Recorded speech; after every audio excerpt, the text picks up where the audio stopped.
Assalamualaikum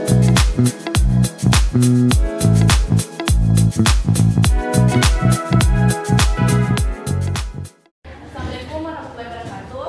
Waalaikumsalam warahmatullahi wabarakatuh. Selamat pagi anak-anak. Pagi, Ibu. Bagaimana kabarnya hari ini? Baik, Ibu. Sebelum memulai pembelajaran, Ibu absen terlebih dahulu. Baik, Ibu. Rahmania, Hadir, Ibu. Nurul Hijrah, Hadir, Ibu. Almayang Said, Ibu. Buni, hadir Ibu. Oh, hadir semua ya. Iya, Ibu. Sebelum memulai pembelajaran, sebaiknya berdoa terlebih dahulu sesuai dengan kepercayaan dan keyakinan masing-masing. Untuk ketua kelas, mohon pimpin doanya. Baik, mari kita berdoa. Doa dimulai. Amin. Doa selesai. Sebelum memulai pembelajaran, Ibu ingin bertanya kepada kalian semua.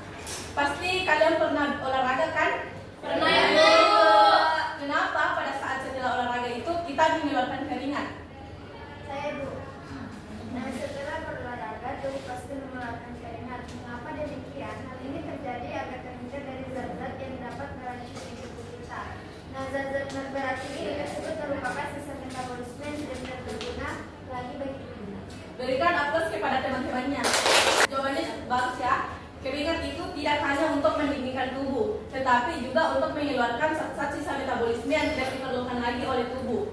Oleh karena itu, manusia mempunyai sistem yang berfungsi untuk mengeluarkan zat sisa metabolisme, yaitu sistem ekskresi yang akan kita pelajari pada pagi hari. Adapun tujuan pembelajaran pada pagi hari ini yaitu kalian mampu menjelaskan mengenai sistem ekskresi. Kemudian kalian mampu mengidentifikasi organ-organ apa saja yang berperan dalam sistem ekskresi. Kemudian kalian mampu menjelaskan mekanisme dari sistem ekskresi. Definisi sistem ekskresi. Sistem ekskresi merupakan proses pengeluaran zat-zat sisa metabolisme yang tidak diperlukan lagi oleh tubuh. Zat-zat sisa metabolisme itu bersifat toksis atau beracun, sehingga jika tidak dikeluarkan maka menyebabkan penyakit pada gangguan organ-organ tubuh. Adapun organ-organ sistem ekskresi yaitu ada 4. Yang pertama kulit. Kulit merupakan lapisan jaringan pelindung terluar yang terdapat di permukaan tubuh. Kulit termasuk dalam organ ekskresi karena mampu mengeluarkan zat-zat sisa berupa kelenjar keringat. Kemudian paru-paru. Paru-paru memiliki fungsi utama yaitu sebagai organ pernapasan, di mana paru-paru juga mendapatkan ekskresi yang berfungsi mengeluarkan gas-gas sisa proses pernapasan yaitu gas karbon dioksida dan uap air. Buni S, mohon perhatiannya ke Ibu, jangan sibuk main HP terus. Untuk hal-hal yang mengganggu proses pembelajaran sebaiknya disingkirkan terlebih dahulu. Kemudian Ibu melanjutkan materi. Hati berfungsi untuk mengekspresikan GTMP2, zat-zat sisa dari perombakan sel darah merah yang telah rusak dan dihancurkan dalam limpa.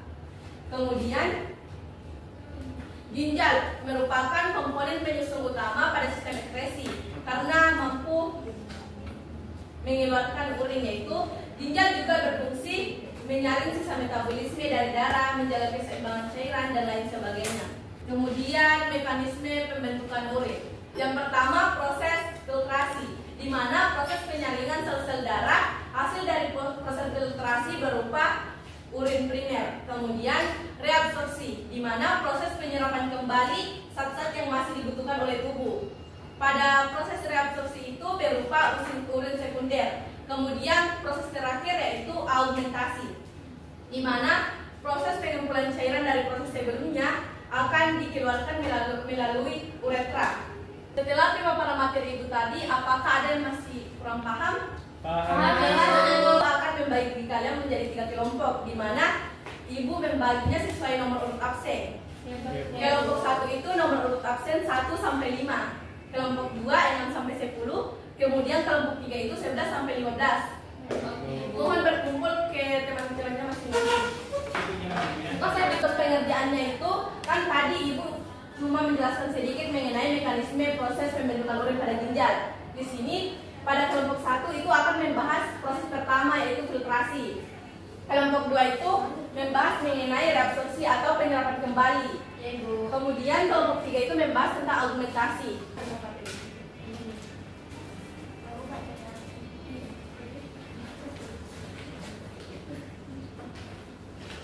Ibu memberikan waktu 20 menit untuk diskusi bersama kelompoknya.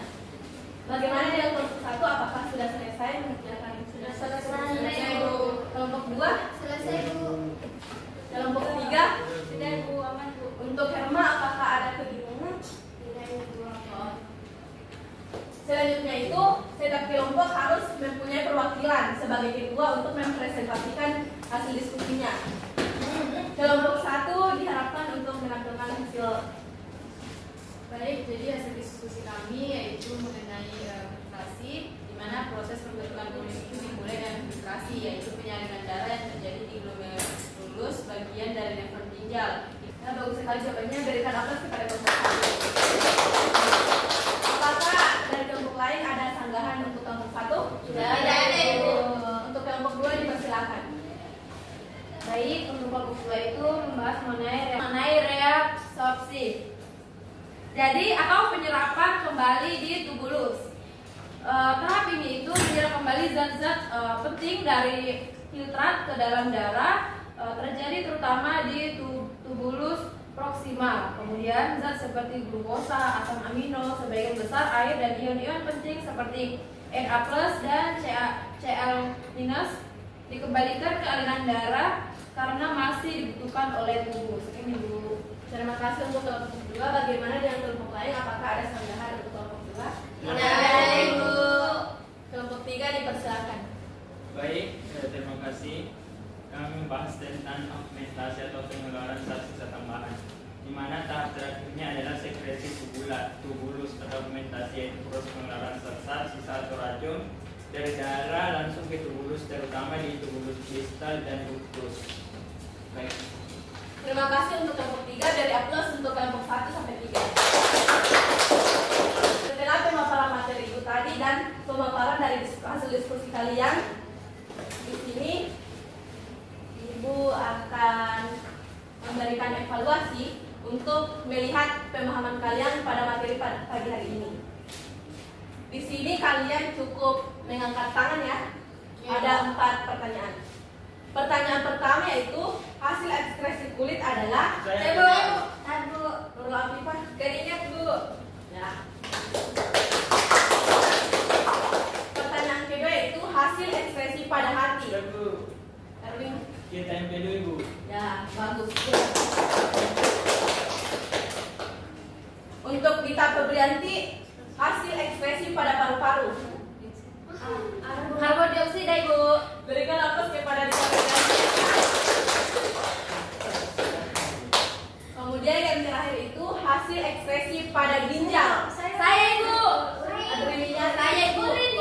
Ya, bagus sekali. Ternyata kalian sudah paham terhadap materi pada pagi hari ini. Ya, Ibu. Sini Ibu ingin ada satu orang yang bisa menyimpulkan materi pada pagi hari ini. Tolong angkat tangannya. Saya, Ibu. Kepada Buni S, dipersilakan. Jadi kesimpulan yang dapat saya ambil itu di mana sistem ekspresi merupakan proses pengeluaran zat-zat sisa metabolisme yang sudah tidak digunakan lagi oleh tubuh. Adapun organ-organ sistem ekspresi yaitu ginjal, paru-paru, kulit, hati. Dan adapun mekanisme pembentukan urin itu terdiri dari 3 tahapan. Yang pertama ada filtrasi, reabsorpsi, dan augmentasi. Baik sekali ya, berikan aplaus kepada teman-teman. Sebelum kalian pulang, Ibu ingin memberikan tugas. Untuk materi minggu depan itu, kita akan membahas mengenai gangguan pada sistem ekspresi. Selain itu, kalian akan mengumpulkan beberapa literatur mengenai gangguan-gangguan pada sistem ekspresi. Dituliskan pada kertas folio minimal 2 lembar. Ya, Ibu. Dikumpulkan minggu depan. Baik, Ibu. Jangan lupa untuk mengerjakan tugasnya ya. Ya, Ibu. Ibu harap keaktifan kalian itu bisa lebih aktif untuk minggu depan. Ya, Ibu. Sebelum Ibu mengakhiri mata pelajaran hari ini, kita sebaiknya berdoa terlebih dahulu untuk keamanan menuju rumah. Kepada Nurul Muhijrah untuk memimpin doa untuk teman-teman. Nah, sebelum kita pulang, alangkah baiknya kita berdoa terlebih dahulu ya, baik-baik. Amin. Sudah selesai. Dan sekian dari Ibu. Assalamualaikum warahmatullahi wabarakatuh. Waalaikumsalam.